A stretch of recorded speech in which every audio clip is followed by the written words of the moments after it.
Eto na mga kabasketball, Angelo Kwame at Justin Brownlee posibleng paglaruin pareho ni Coach Tim Cone sa second window ng FIBA Asia Cup qualifiers.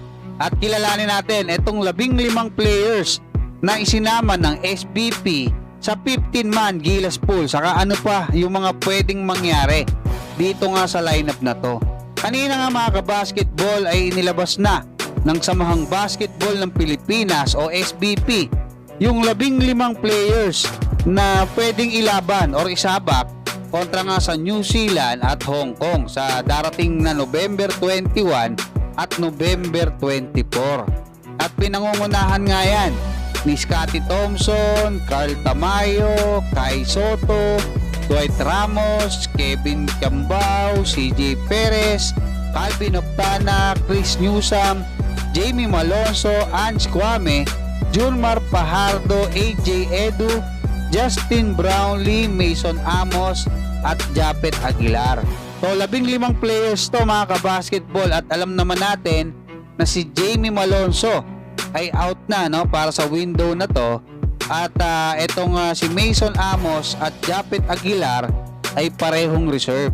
So magiging 14 yan mga kabasketball kasama si Japet at Mason Amos.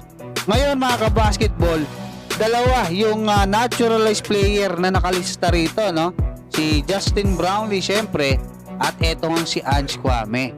So ano ba yung pwedeng mangyari? Kasi hindi po pwedeng pagsabayin yung dalawang naturalized player. Isa lang po ang pwede.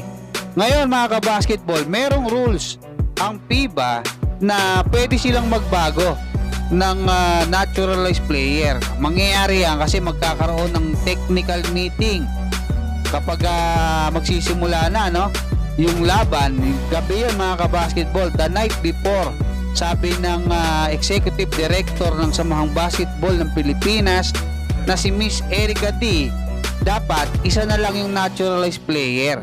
So ibig sabihin, pwedeng gamitin etong si Ange Kwame at Justin Brownlee, kaya lang magkaibang pagkakataon. Halimbawa, ang gagamitin dito nga sa New Zealand, ang gusto ni Coach Tim Cone, si Justin Brownlee, pwede yon.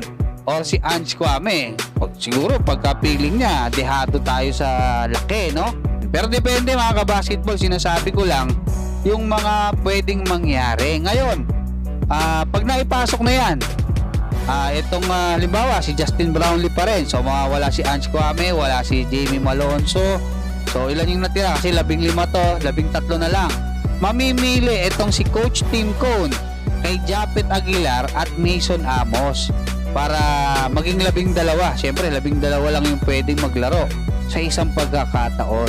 So yun yung antabayanan natin mga kabasketball. Hanggang dyan lang muna, maraming salamat. Pero good news to kasi at least may mga reserve na.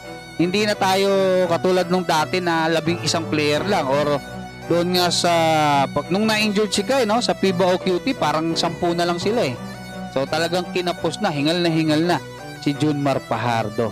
Hanggang dyan mga kabasketball, maraming salamat at God bless sa inyong lahat.